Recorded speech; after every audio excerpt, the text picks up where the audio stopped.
સાબરમતી વિસ્તારમાં શિવમ રો હાઉસમાં પાર્સલ બ્લાસ્ટની ઘટના સામે આવી છે। આ ઘટનામાં 3 લોકો ઇજાગ્રસ્ત થયા છે। આ કેસમાં ચોંકાવનારો ખુલાસો થયો છે। પોલીસ તપાસમાં સામે આવ્યું કે પારિવારિક અંગત અદાવતમાં પાર્સલ મોકલીને નુકસાન પહોંચાડવાનો પ્રયાસ કરવામાં આવ્યો હતો। રૂપેણ બારોટ નામના વ્યક્તિએ બ્લાસ્ટ કરાવ્યો હોવાની હકીકત સામે આવી। રૂપેણ બારોટના તેની પત્ની સાથે છૂટાછેડા થયા હતા। જે મહિલા સાથે છૂટાછેડા થયા તે મહિલા બળદેવભાઈ નામના વ્યક્તિને ભાઈ માનતી હતી। જો કે રૂપેણ માનતો હતો કે બળદેવભાઈને કારણે તેના છૂટાછેડા થયા છે। આ વાતનો બદલો લેવા રૂપેણે બ્લાસ્ટ કરાવવા પાર્સલ મોકલ્યું હતું। રૂપેણે ગૌરવ ગઢવી નામના વ્યક્તિને અન્ય 2 લોકો સાથે પાર્સલ આપવા મોકલ્યા હતા। જો કે બ્લાસ્ટ થતા 2 લોકો ઇજાગ્રસ્ત થયા છે અને આ કેસમાં પોલીસે ગૌરવ ગઢવીની ધરપકડ કરી વધુ તપાસ હાથ ધરી છે।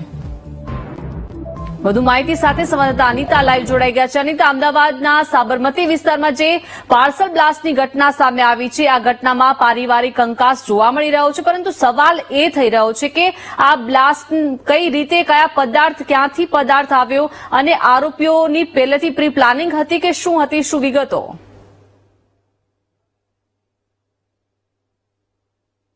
દીપિકા, ખાસ તો આ જે પ્રકારે પાર્સલ બ્લાસ્ટનો જે સમગ્ર મામલો આવ્યો છે તેમાં રૂપેણ બારોટ જે મુખ્ય આરોપી જે છે તેનું નામ સામે આવ્યું છે। હાલ અમે લોકો આ જે મુખ્ય આરોપી છે તેના નિવાસસ્થાને પહોંચ્યા છે। આ દ્રશ્યો જોઈ શકાય છે કે બોમ્બ બનાવવાની જે તમામ સામગ્રી જે છે તેના નિવાસ સ્થાનેથી ક્રાઇમ બ્રાન્ચે જપ્ત કરી છે। 3 જેટલા કટ્ટા જે મળી આવ્યા છે, જેના દ્વારા જે વિસ્ફોટક સામગ્રી સાથે તેને બ્લેડનો ઉપયોગ કરીને એક પાર્સલ તૈયાર કર્યો હતો।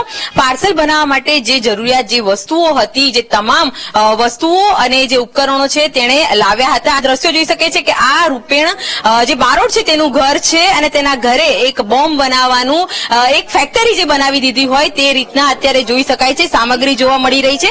આ સામગ્રીનો ઉપયોગ કરીને તેણે એક પાર્સલ તૈયાર કર્યું હતું। પાર્સલની અંદર જે બ્લેડ જે છે તે મળી આવી છે। જોઈ શકો છો કે ખોખામાં ભરેલી આ જે બ્લેડ જે છે તે મોટા પ્રમાણમાં જોવા મળી રહી છે। આ બ્લેડનો ઉપયોગ કરીને તેની સાથે આ જે કટ્ટા 3 મળી આવ્યા છે તેનું વિસ્ફોટક જે સામગ્રી છે તેનો ઉપયોગ કરીને તેણે એક પાર્સલ તૈયાર કર્યું હતું। પાર્સલ તૈયાર કરવા માટે જે મશીનોની જે જરૂર હતી અને જે પેપરનો જે ઉપયોગ હતો તે તમામ ઉપયોગ તેણે આ જે સ્થળ ઉપર બોમ્બ બનાવવા માટે કર્યો છે।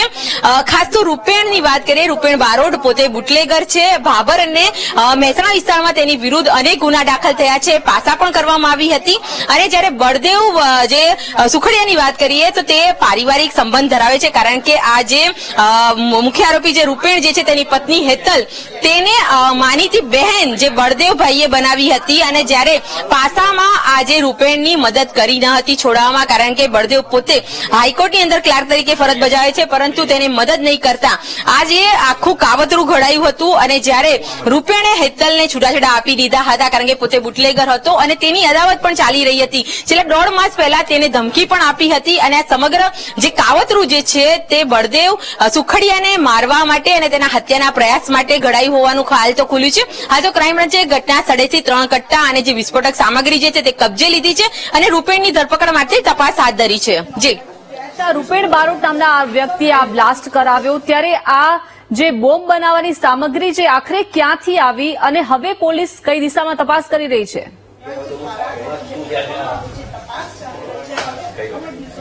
જે ખાસ તો દીપિકા, જે ખાસ તો સામગ્રીની વાત કરું તો સામગ્રી જે છે તેણે આજે રૂપેણે આ સામગ્રી ક્યાંકથી લાવ્યો હોવાનું સામે છે, કારણ કે પોતે બુટલેગર છે, તેને મદદ કરનાર બીજા 2 વ્યક્તિઓના નામ પણ સામે આવ્યા છે। કારણ કે ગૌરવ ગઢવીની જે ધરપકડ કરવામાં આવી છે, જે પાર્સલ લઈને બળદેવના ત્યાં પહોંચ્યો હતો અને ત્યારે બ્લાસ્ટ થયો તો ગૌરવ પણ ઇજાગ્રસ્ત થયો હતો અને તેને લોકલ જે સ્થાનિક વ્યક્તિઓ દ્વારા પકડવામાં આવ્યો છે। પરંતુ આ સામગ્રી જોઈ શકાય છે કે જે બ્લેડ જે છે તે લાવવામાં આવી છે, સાથે આ જે કટ્ટાઓ છે તે પણ લાવવામાં આવ્યો છે। ક્યાંક ને ક્યાંક કટ્ટાઓનો ઉપયોગ કરી તેનો ફાયરિંગનો બી કંઈક ષડયંત્ર હતું તેવી પણ એક શંકા વ્યક્ત કરવામાં આવી રહી છે।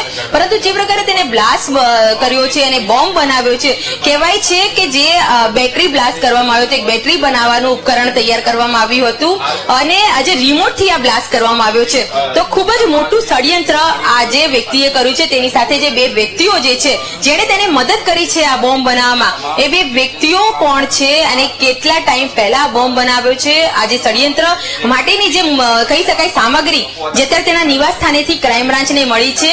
આ જે ગોદાવરી એપાર્ટમેન્ટ આવેલું છે આ જે સાબરમતી વિસ્તારની અંદર ડી કેબિન પાસે, ત્યાં તેનું નિવાસ સ્થાન છે. પતિ પત્ની બંને સાથે રહેતા હતા એકલા આ નિવાસ સ્થાનમાં, પરંતુ પત્ની સાથે છૂટાછેડા થયા બાદ આ જે રૂપેણ છે તે એકલો આ ઘરમાં રહેતો હતો અને આ પ્રકારે તેને બોમ્બ બનાવવાનું ષડયંત્ર રચ્યું હોવાનું સામે આવ્યું છે. આ રૂપેણ ફરાર છે. ક્રાઇમ બ્રાન્ચની ટીમ અને સ્થાનિક પોલીસ તેને શોધી રહી છે. પરંતુ સવાલ એ થાય છે કે બુટલેગર બદલો લેવા માટે આવી રીતના જ્યારે બોમ્બ બનાવી શકે છે, પાર્સલ બોમ્બ બ્લાસ્ટ કરી શકે છે, તો ખૂબ જ ગંભીર બાબત છે. હાલ તો ક્રાઇમ બ્રાન્ચની ટીમે સમગ્ર મામલે વધુ તપાસ હાથ ધરી છે અને આરોપીઓ જે વોન્ટેડ છે તેઓની શોધખોળ શરૂ કરી છે. જી આભાર અનિતા વિગત સાથે જોડાયા તે બદલ.